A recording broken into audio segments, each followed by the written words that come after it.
Canta con nosotros.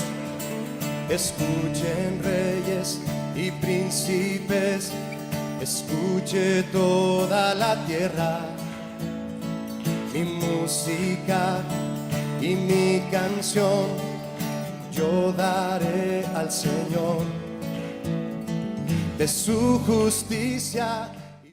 Nuestra enseñanza número 8. ¿Qué haría Jesús? La semana pasada vimos qué haría Jesús por mí. Y el Señor siempre va a buscar hacernos un bien, siempre, siempre.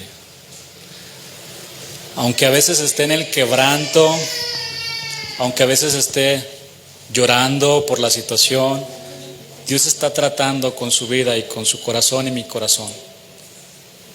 Pero siempre buscará hacernos un bien, nunca buscará hacernos un mal. Pero ahora quiero compartirles este tema. Es una pregunta invertida. ¿Qué haría usted por Jesús? ¿Qué estaría dispuesto a hacer por Él? ¿Qué estaría dispuesto, hermano, a hacer por Él?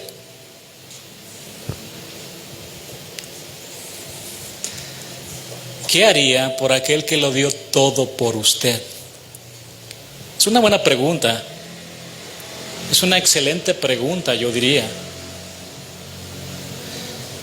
Si el Señor le dijera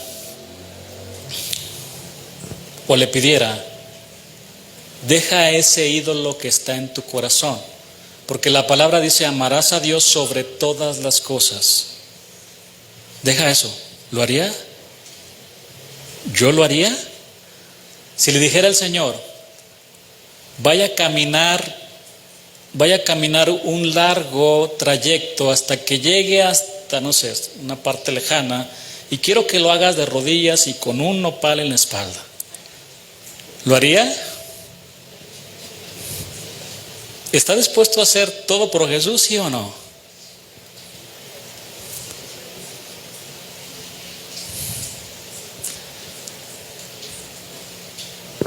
David dijo, yo te ofrecería sacrificios, pero tú quieres un corazón contrito y humillado.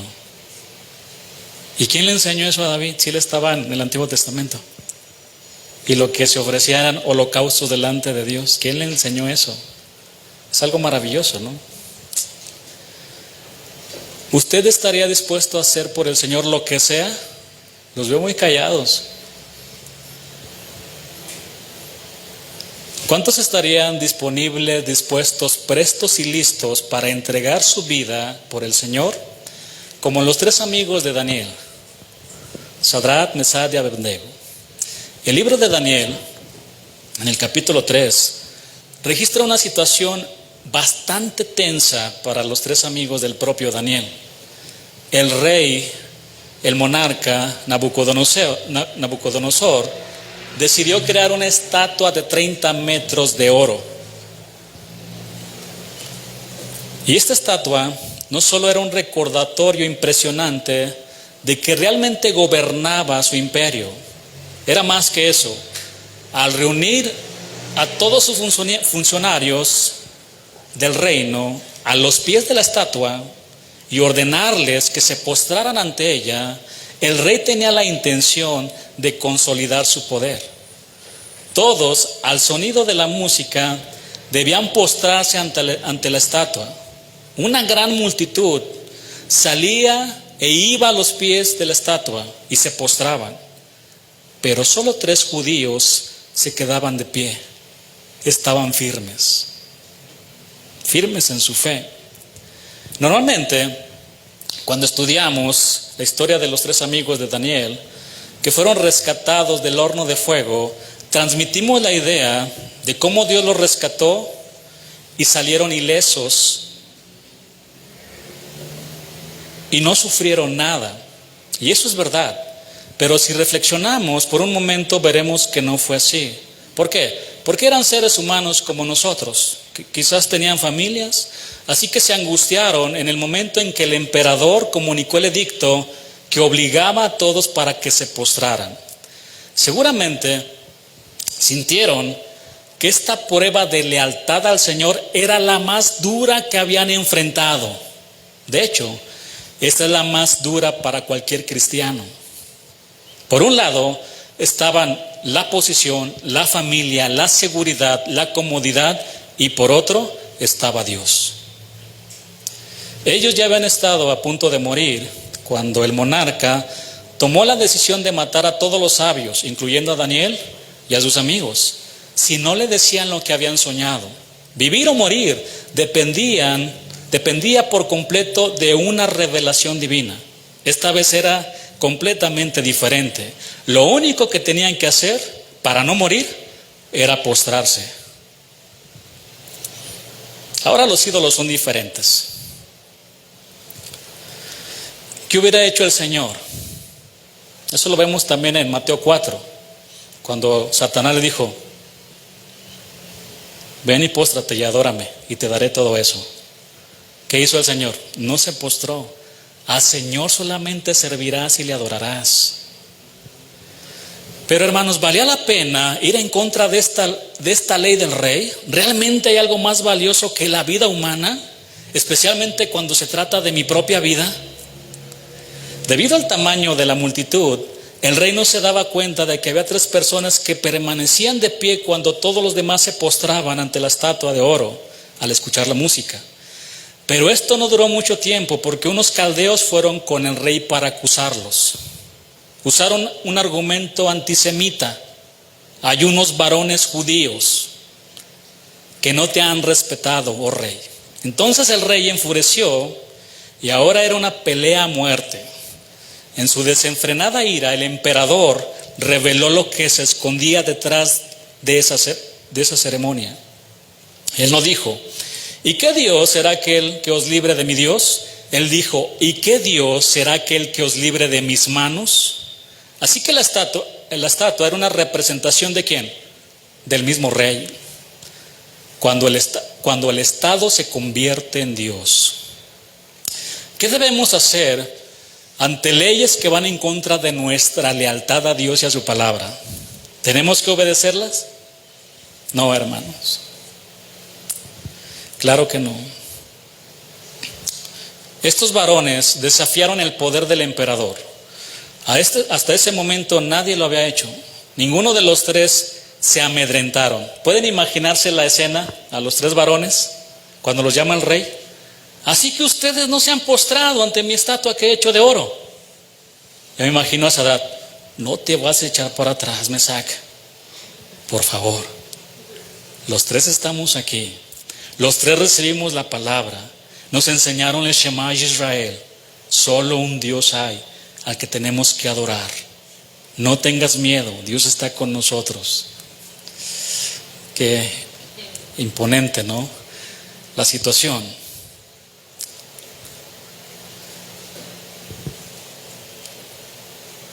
Ellos tomaron el coraje necesario para enfrentar la inminente muerte. Y así demostraron, y demostrarnos, mejor dicho, el día de hoy, que hay algo más valiosa que nuestra propia vida. ¿Qué es? Nuestra fe en el Señor. Nuestra fe en el Señor. Estos 3 hombres estaban dispuestos a sacrificar sus vidas por lo que creían. Y de esta manera presentar sus vidas delante de Dios como un sacrificio vivo. ¿Ha llegado el tiempo? Posiblemente. ¿El Señor nos puede liberar? Es todopoderoso, claro. Pero si no lo hace, no me voy a postrar. ¡Qué lealtad a Dios! ¡Qué lealtad al Señor! Quizás muchos de nosotros nunca tendremos que enfrentar la muerte por testificar nuestra fe en público como estos 3 varones judíos. Pero créame, las probabilidades cada día están aumentando, sobre todo con las leyes injustas que agreden abiertamente la palabra del Señor. En 20 años esto no va a ser igual. Nos van a querer censurar por todo lo que estamos viendo y escuchando. ¿Saben a lo que me refiero? Las probabilidades están aumentando. ¿Y usted cómo está, mi hermano? ¿Está firme como estos hombres? Hermano, todos un día vamos a morir. Todos algún día. Todos algún día vamos a morir. Pero qué mejor que sea por nuestra fe, si el Señor así lo permite. ¿Habrá algo que podamos hacer por aquel que hizo posible lo que era imposible para el hombre? Salvarnos de la condenación del infierno. Mire, después de la caída de Adán y Eva, todos estábamos destinados a morir, lejos de Dios. Pero Dios, que es rico en misericordia, nos miró hundidos en nuestras miserias y tuvo compasión de nosotros. Dios, con amor eterno, nos amó. Y nuestro Dios, al vivir en un eterno presente y al ser un Dios que todo lo sabe, Él siempre supo que Adán y Eva le iban a fallar. Así que desde antes de la fundación del mundo, Él ya había destinado un cordero, pero manifestado en los postreros tiempos por amor de vosotros, a nuestro Señor Jesús. Así que el Verbo se hizo carne. Dios nos visitó por medio de Jesús, Emmanuel, Dios con nosotros, y vino a rescatarnos. A la edad de los 30 años aproximadamente, nuestro Salvador comenzó con su ministerio que tenía como eje central 2 mandamientos. ¿Cuál? Amarás a Dios y amarás a tu prójimo como a ti mismo. Que encierran, mi hermano, toda la ley y los profetas. Amar a Dios y amar al prójimo. ¿Quieres ser un verdadero cristiano? Ame a Dios y a su prójimo. El Señor habló en varias ocasiones del amor a Dios y al prójimo. Tenemos la parábola del samaritano, que nos habla de amar a quien, a nuestros enemigos. La parábola de los 2 hijos pródigos, yo así le puse, porque los 2 se alejaron, uno físicamente y otro del corazón, de su padre, porque estaba adentro. Pero ¿cuál era la actitud de ese hijo que se quedó ahí? Se alejó de su padre. Tenemos la parábola también, tenemos en realidad muchas historias y parábolas. ¿Qué decir de aquella historia de amor, de aquella mujer pecadora que no fue mirada con desprecio, sino que encontró esperanza y refugio en los brazos de Jesús? Hay varios encuentros de hombres y mujeres con el Señor en los 4 evangelios que fueron perdonados, restaurados y liberados, solo por nombrar algunos.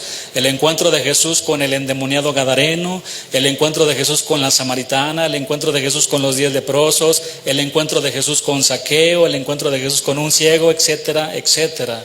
Y en cada uno de estos encuentros, mi hermano, estamos bien representados nosotros ahí. El Señor caminaba grandes distancias para buscar a los perdidos. En fin, Jesús mostró su gran amor infinito para con todos, porque de tal manera amó Dios al mundo. Algunas veces, como buen judío, Él citó el Shema Israel, junto con el mandamiento que está en Levítico. Ambos mandamientos nos hablan de que del amor. Oye Israel, Jehová nuestro Dios, Jehová uno es. Y amarás a Jehová tu Dios de todo tu corazón y de toda tu alma y con todas tus fuerzas. No te vengarás ni guardarás rencor a los hijos de tu pueblo, sino amarás a tu prójimo como a ti mismo. Yo Jehová. Amar a Dios y al prójimo fue la base, una base sólida sobre la cual Jesús construyó su ministerio. Pero su punto más elevado de amor lo podemos ver en una cruz que fue levantada en el monte Calvario, donde abrió sus brazos para recibir a todos los pecadores arrepentidos de sus pecados. ¿Qué podemos hacer por aquel que hizo posible nuestra salvación? Aunada a esta pregunta, es pertinente realizarnos otra. ¿Habrá algo que podamos darle al Señor? Si de Jehová es la tierra y su plenitud, el mundo y los que en él habitan. Si del Señor son todas las riquezas, el oro y la plata, todo es de Él, ¿habrá algo que podamos darle? Mis hermanos, si el Señor dio su vida, ¿qué es lo mínimo que podemos hacer por Él? Dar nuestra vida, dar nuestra vida.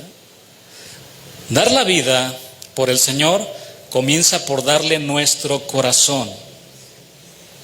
Dame, hijo mío, tu corazón y miren tus ojos por mis caminos. Pregunta, ¿cuántos ya le entregaron completamente su corazón a Dios? completamente. 100% ya se lo entregaron a Dios. Si el Señor tiene nuestro corazón, déjeme decirle algo aquí, tiene todo de nosotros, todo de nosotros. Un corazón entregado y rendido al Señor siempre estará dispuesto y disponible para amar a Dios y a su prójimo. ¿Qué harías por Jesús? Mis hermanos, quiero enfocar el día de hoy dos cosas que podemos hacer. Una es predicar el evangelio a los perdidos y la otra servir a nuestros hermanos. Vaya conmigo a Romanos, el libro de Romanos 1, capítulo 1, versículo 1.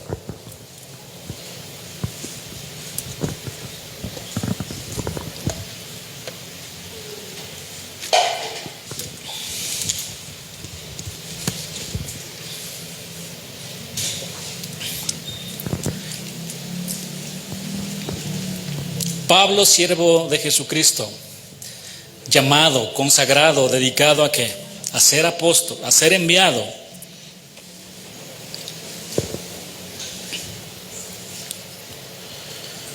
Apartado, ¿para qué? Para el evangelio de Dios. Reflexionemos un poco sobre el evangelio. El apóstol Pablo aquí se está presentando como un siervo consagrado para el evangelio. Pablo fue consagrado para difundir el evangelio y para cumplir con este encargo. Pablo estaba dispuesto para trabajar con gozo como un esclavo toda su vida. Por eso dice siervo, doulos, esclavo. Pablo estaba tan enamorado de Cristo, y para Pablo este evangelio era tan estupendo que él estaba dispuesto a separarse de cualquier cosa, hermano, riqueza, salud, elogios, amigos y seguridad, con el fin de cumplir con su llamado. ¿Cuál era su llamado? Predicar el evangelio. Pero ¿por qué era tan atractivo este evangelio que hacía muy feliz a Pablo? Que por cierto estaba dispuesto a perderlo todo con el fin de compartirlo. Reflexionemos un poquito sobre la palabra evangelio, que significa buena noticia, buen heraldo. En el primer siglo, cuando un emperador ganaba una batalla, enviaba heraldos para declarar su victoria, paz y autoridad. Dicho de manera más sencilla, el evangelio es un anuncio, una declaración. El evangelio no es un consejo a seguir, es una noticia. Es una extraordinaria noticia que trata sobre Jesucristo. El evangelio, mis hermanos, se centra en Jesús. El contenido del evangelio está saturado de la segunda persona de la Trinidad. Trata de una persona, no de un concepto, tampoco de una religión. Trata de Jesús. Y en nuestras manos y en nuestro corazón tenemos el mensaje más glorioso de todo el mundo. Porque a través de este mensaje el hombre puede tener abundante vida y más que eso, vida eterna. El mayor atractivo o el mejor ingrediente que tiene el evangelio radica en el dilema de cómo un Dios santo y bueno puede amar y aceptar a un vil pecador como yo. Este dilema se desvanece totalmente ante la persona de Jesucristo, porque en Él somos aceptados y amados por Dios. Mi hermano, la palabra de Dios dice que lo que recibimos de gracia lo demos de gracia. Por lo tanto, demos el evangelio. ¿Quieres saber cómo predicar el evangelio? ¿Saben predicar el evangelio? Pastor, ¿por qué no hacemos una cruzada? ¿Por qué no salimos a las calles a predicar el evangelio? ¿Por qué no vamos a las plazas? Vamos, hermano. ¿Sabe predicarlo? ¿Qué le va a decir a las personas? Que Dios tiene un propósito muy grande para ellos, que el Señor ha venido a rescatar a su matrimonio de sus problemas. ¿Qué le va a decir? Eso no es el evangelio. Díganles que el Señor es el creador de los cielos y de la tierra, que Él es todopoderoso, que Él es justo, que Él es santo y recto, y que en aquel día de la creación Él formó al hombre y a la mujer perfectos. Ellos fallaron, pecaron, y en todos ellos nosotros estábamos representados. Pero el Señor no nos dejó desahuciados, mandó a un Salvador del mundo que murió por nuestros pecados, en la cruz del Calvario. Pero al tercer día, por el poder del Espíritu Santo, resucitó, probando que su sacrificio era aceptado ante los ojos de un Dios justo y bueno y santo. Y nuestra respuesta a esta extraordinaria noticia sobre la vida, muerte y resurrección de Jesús es arrepentimiento y fe. Y arrepentimiento es darle la espalda al mundo. Y nuestra fe es colocada en el sacrificio de Cristo. Amén. Predíqueles el Evangelio. Marcos 16:15 dice la palabra: y les dijo, id por todo el mundo y predicad el Evangelio a toda criatura.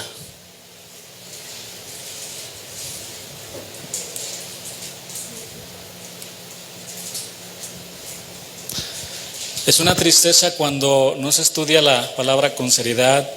Podemos ver muchos videos. En alguna ocasión les comenté de cómo una persona torció este versículo y diciendo que teníamos que predicar el Evangelio a toda criatura. Esto incluía a ir con los changos a predicarles la palabra.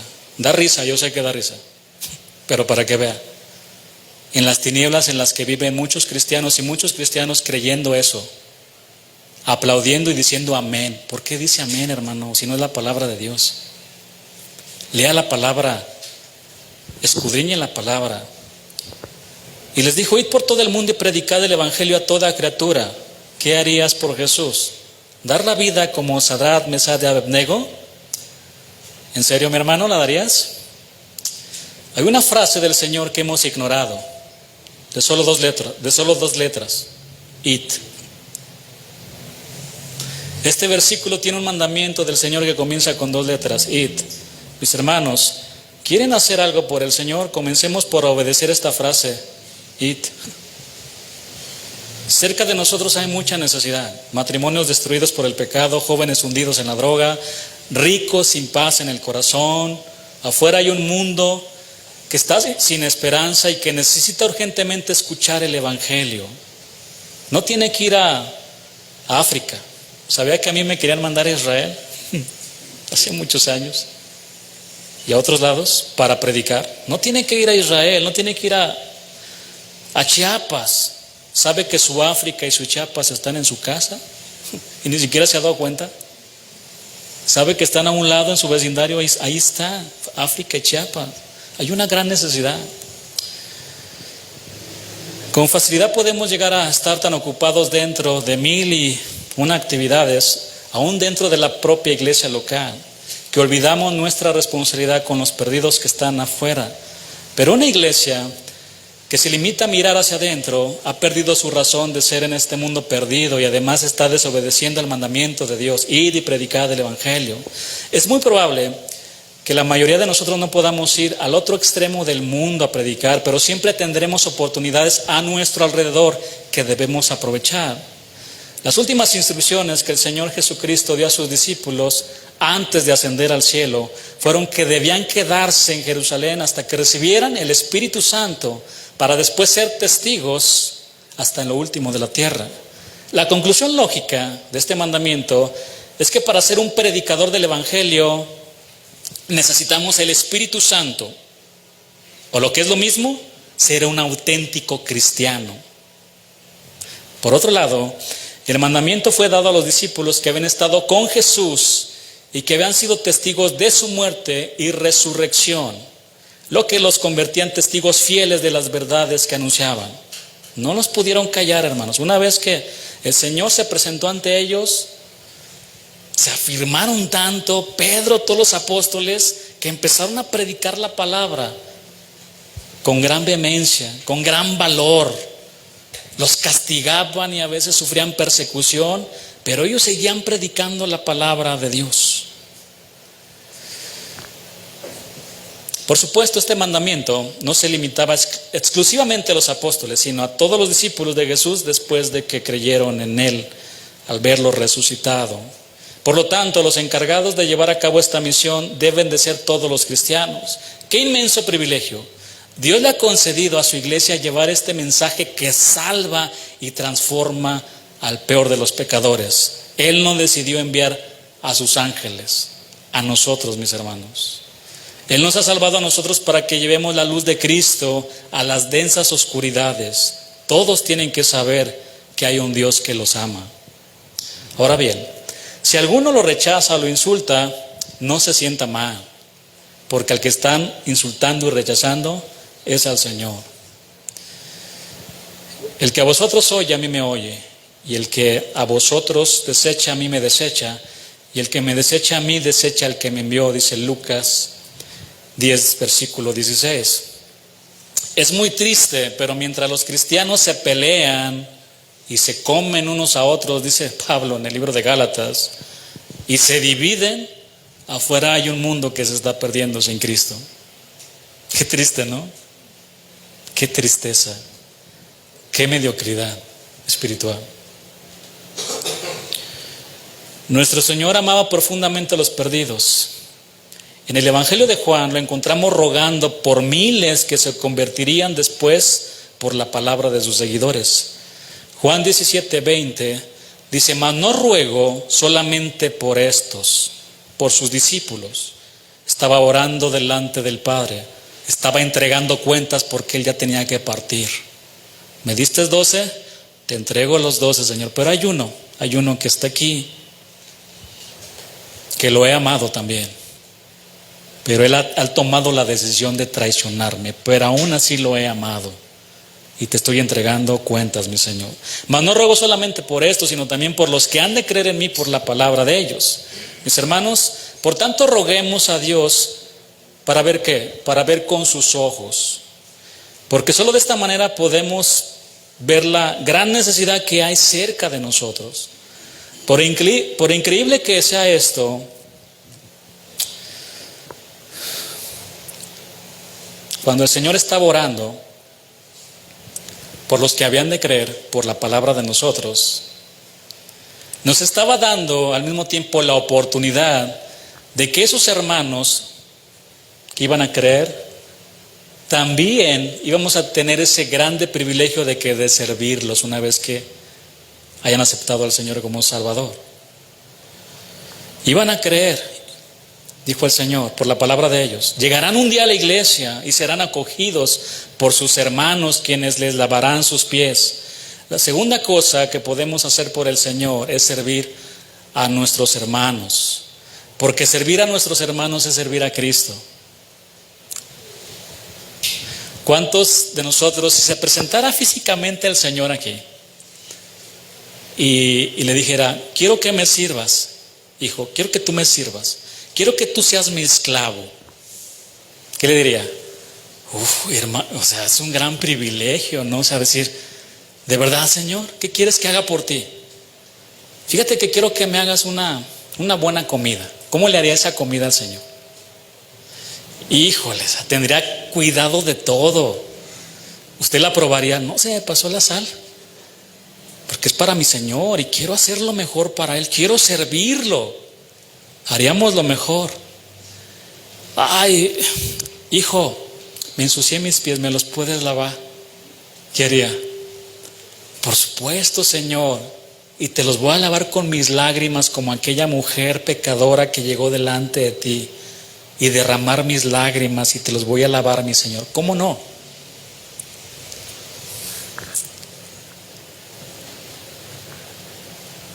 Hágalo con su hermano.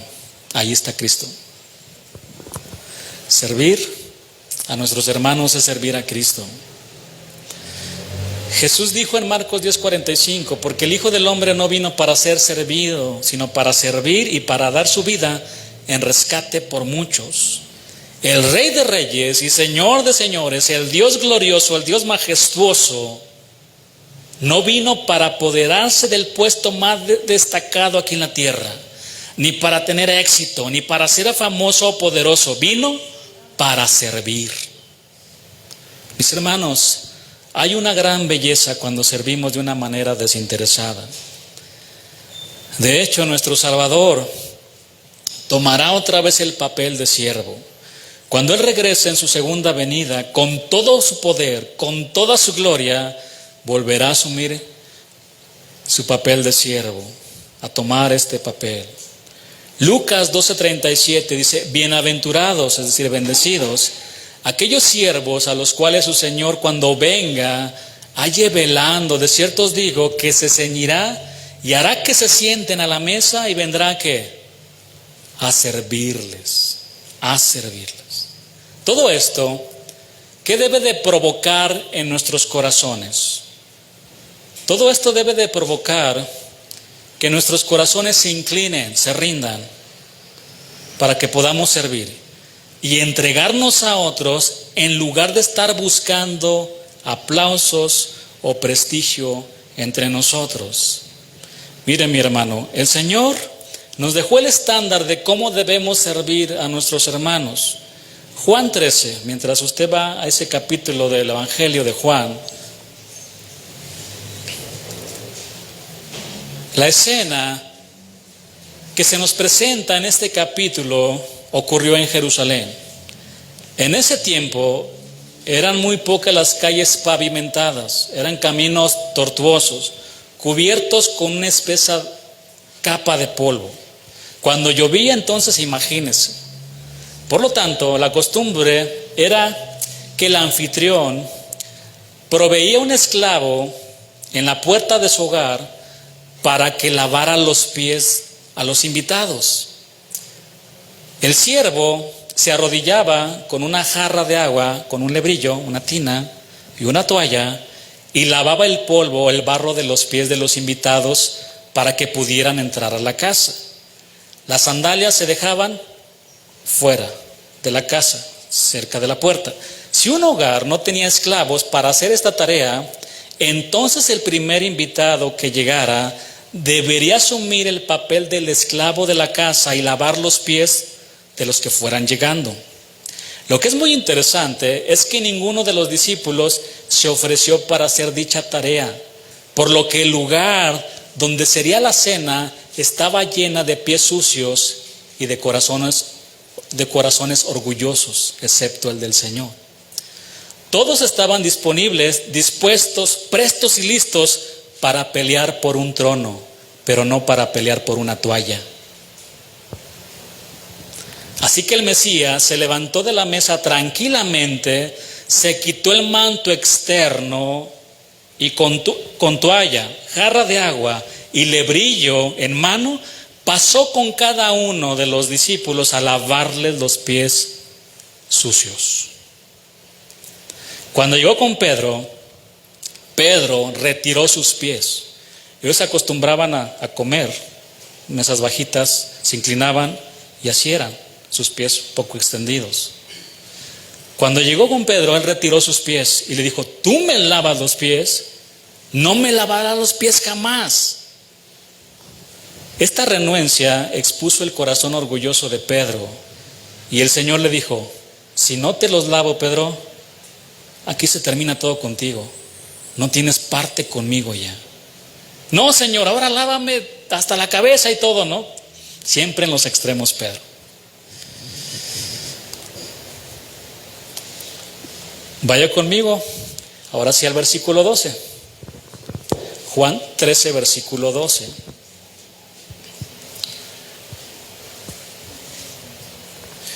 Y mientras continuamos con esto, quiero confirmar solamente si tenemos una imagen que me gustaría compartirles, si no, se las voy a deber para la próxima, antes de que continuemos. ¿Sí la tenemos? Bien. Ahorita explico eso mientras se proyecta. Leamos el versículo 12, o si ya se está proyectando, pero vaya conmigo al versículo 12. Así que después de que les hubo lavado los pies, tomó su manto, volvió a la mesa y les dijo: ¿sabéis lo que os he hecho? ¿Sí saben lo que hice? Parece que es una pregunta obvia, pero va más allá. Ellos vieron claramente lo que el Señor había hecho. El Señor quería que hicieran un Selah, es decir, que meditaran muy profundo en lo que estaba pasando en ese momento. Versículo 13: vosotros me llamáis maestro y Señor y decís bien, porque lo soy. Versículo 14: pues si yo el Señor y el maestro he lavado vuestros pies y vosotros también debéis lavaros los pies los unos a los otros. Versículo 15: porque ejemplo os he dado, para que como yo os he hecho, vosotros también hagáis. De cierto os digo, el siervo no es mayor que su Señor, ni el enviado es mayor que el que le envió. El Señor les hizo una declaración sorprendente, les declaró el papel de autoridad que tenía entre ellos, maestro y Señor. Ahora bien, lo que ellos pensaron fue seguramente: el Señor quiere que le regrese el favor. Favor con favor se paga.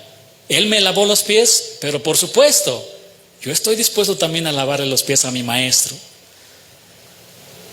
¿Y a quién de nosotros le hubiera gustado lavar los pies del Señor Jesús? Repito, qué enorme privilegio. Todos haríamos fila, nos formaríamos para lavarle los pies al Señor. Pero para su enorme sorpresa, el Señor les dijo que se lavaran los pies los unos a los otros. Porque ejemplo os he dado, para que como yo os he hecho, vosotros también hagáis. Mis hermanos, lavar los pies a nuestros hermanos es lavar los pies al Señor. Tenemos ya la imagen.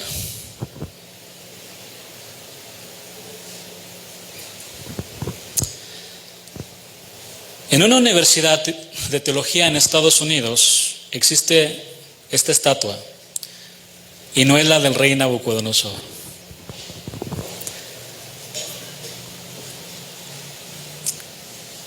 Esta estatua refleja perfectamente la escena cuando Jesús le lava los pies a Pedro.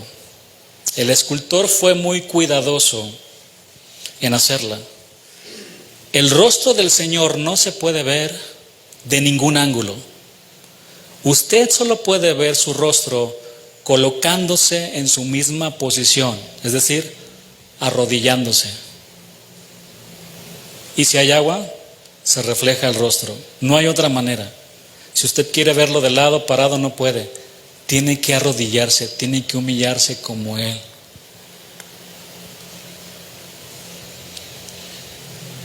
Así es como se sirve a los hermanos, desde una posición humillada, rendida, y siempre viendo a los demás como superiores a usted mismo.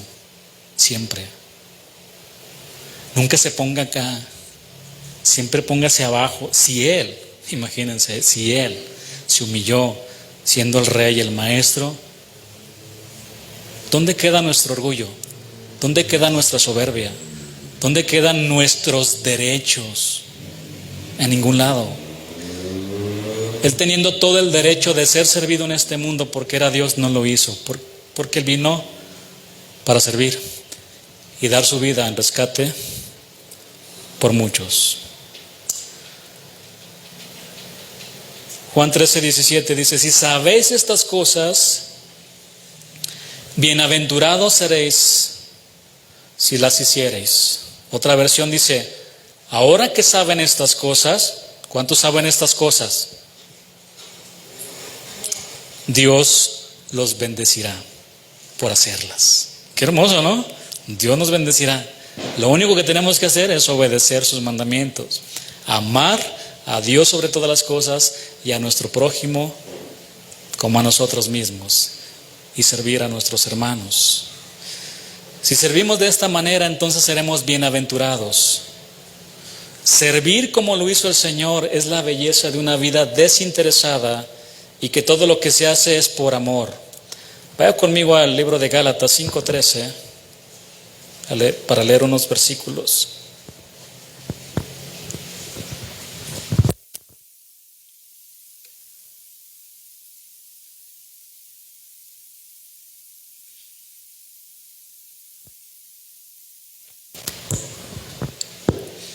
¿Saben qué es lo más extraordinario y maravilloso también de la escena?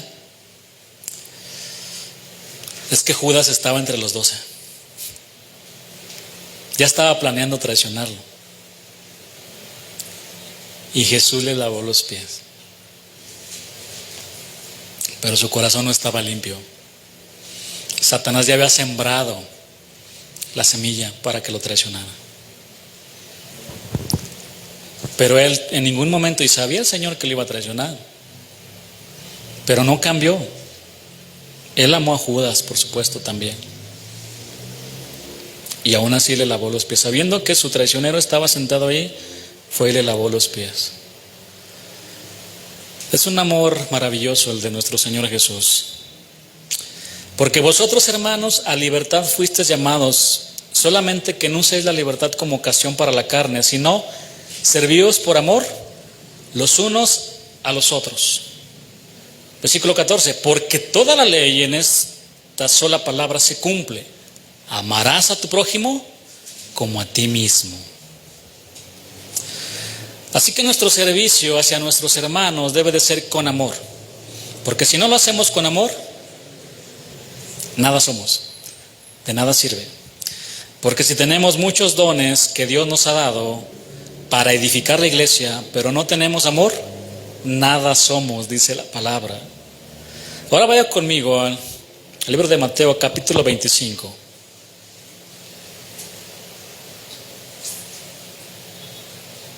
¿Qué harías por Jesús?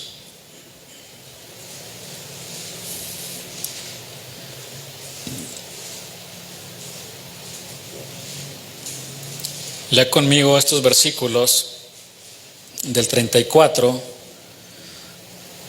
al versículo 40. Entonces el rey dirá a los de su derecha: venid benditos de mi Padre, heredad del reino preparado para vosotros desde la fundación del mundo. Porque tuve hambre y me disteis de comer, tuve sed y me disteis de beber, fui forastero y me recogisteis, estuve desnudo y me cubristeis, enfermo me visitasteis, en la cárcel y vinisteis a mí. Entonces los justos le responderán diciendo: Señor, cuando te vimos hambriento y te sustentamos, o sediento y te dimos de beber, y cuando te vimos forastero y te recogimos, o desnudo y te cubrimos, o cuando te vimos enfermo en la cárcel y vinimos a ti. Ni se acordaban, ya estando allí delante del Señor. Señor, en verdad lo hicimos con una actitud humilde de verdad. Y respondiendo el rey les dirá: de cierto os digo que en cuanto lo hiciste a uno de estos mis hermanos más pequeños, ¿a quién se lo hizo? A Jesús. A mí me lo hiciste. Ni nos damos cuenta a veces, ¿no? Y qué mejor. Usted no tiene que sacar la trompeta y hacer alarde de todas sus buenas obras, ¿no? Por supuesto que la salvación no es por obras, y esto no es para que nos salvemos. Mire, estos versículos están dentro del discurso de Jesús en el Monte de los Olivos. En Mateo 24 el Señor habla de las señales del fin y de su segunda venida. Y en este capítulo 25 Él continúa hablando de su retorno y usa la parábola de las 10 vírgenes y la parábola de los talentos, en este caso de los talentos, para que le demos cuenta de qué fue lo que hicimos con nuestros dones y talentos que Él nos dio. Estas parábolas nos animan a amar su venida, velar, trabajar fielmente hasta que Él regrese por nosotros. No es tiempo de dormir, hermano, es tiempo de estar alertas. El mundo se está muriendo, el mundo está agonizando, y nosotros somos la sal, somos la luz de este mundo. Amén, para llevarles la palabra. No es tiempo de dormir. Tenemos que estar velando, trabajando fielmente hasta que el Señor regrese por nosotros. El Señor termina su gran enseñanza con el juicio de las naciones en este capítulo 25. Y aquí es importante mencionar que no debemos forzar este pasaje para que enseñe la salvación por obras. No está enseñando eso. Mateo 25:40 dice: y respondiendo el rey les dirá: de cierto os digo que en cuanto lo hiciste a uno de estos mis hermanos más pequeños, a mí lo hiciste. Algunos han dicho que esta frase, mis hermanos más pequeños, se refiere a los judíos. Otros dicen que se refiere a todos los cristianos. Otros que alude a todos los que sufren en cualquier lugar. Por el contexto pudiéramos concluir que se refiere a todos los hermanos que iban a sufrir persecución. Porque Mateo 24:9, dentro de las señales antes del fin del mundo, dice: entonces os entregarán a tribulación y os matarán. Pues ¿quién quiere ser cristiano, pastor? Por eso no quiero ser cristiano. Si esto me va a pasar, yo no quiero ser cristiano. Entonces os entregarán a tribulación y os matarán, y seréis aborrecidos de todas las gentes por causa de mi nombre. Muchos tropezarán entonces y se entregarán unos a otros, y unos a otros se aborrecerán. Por este contexto podríamos decir que se refiere a todos los hermanos que sufren persecución. Sin embargo, aquí lo más sobresaliente no es el quién, sino el gran qué. Es decir, el acto de servir a nuestro prójimo cuando nos necesita, que por supuesto incluye a la familia de la fe. La enseñanza es clara: debemos amar a todas las personas y servirles, porque ese tipo de amor es el que glorifica a Dios y porque refleja nuestro amor hacia Él. ¿Qué haría por Jesús? ¿Predicar el evangelio y servir a su hermano? ¿Lo haría por Él? Predicar el evangelio y servir a nuestros hermanos son mandamientos del Señor, y Jesús dijo: si me amáis, obedezca mis mandamientos. Ama a tu prójimo como a ti mismo. ¿Qué pasaría si el día de mañana, y el Señor nos puede llevar, qué pasaría si el día de mañana le dijera al Señor: ve a tal lugar, ahí se encuentra esa persona que te hizo tanto daño, está padeciendo una gran necesidad, ve y llévale de comer? ¿Usted lo haría? ¿Yo lo haría? ¿Sí? Se está grabando. Y ante los ojos del Señor está escuchando. Eso es difícil, ¿sí o no? ¿Es fácil? Aquel que te lastimó, aquel que se burla de ti, por ejemplo, los jóvenes, no en las escuelas, que se burlen de ti porque eres cristiano y que te ataquen y te digan y cualquier cosa, y inclusive tu corazón se puede amargar, ¿sabías? Y en ese momento de amargura el Señor te diga: ve con Él. Está pasando una gran necesidad. Si me amas, guarda mis mandamientos. ¿Quiere que le dé un último consejo? Y que viene en la palabra: no se canse de hacer el bien. No se canse. No se canse de pedir perdón, porque todos los días fallamos. No se canse de perdonar. Perdone hasta 70 veces 7. Siempre perdone. No se canse de hacer el bien. No se canse de servir a sus hermanos. No se canse de predicar el evangelio. A veces nuestras fuerzas se agotan, pero la Escritura dice que Él nos dará nuevas fuerzas, que nos va a renovar para seguir adelante. Amén. Esa es la promesa que viene en la palabra del Señor. No se canse, mi hermano, de hacer el bien. Algunos no se cansan de hacer el mal. Hablan, dicen tantas cosas que están pasando en el mundo. Cuánta gente no se cansa de hacer el mal. Para los cristianos es lo contrario: no nos cansemos de hacer el bien. ¿Qué es lo peor que le pueden hacer? ¿Matarlo? Es darnos un empujoncito para ir al cielo, ¿o no? Tenemos que estar firmes. Vamos a darle gracias a Dios por su palabra.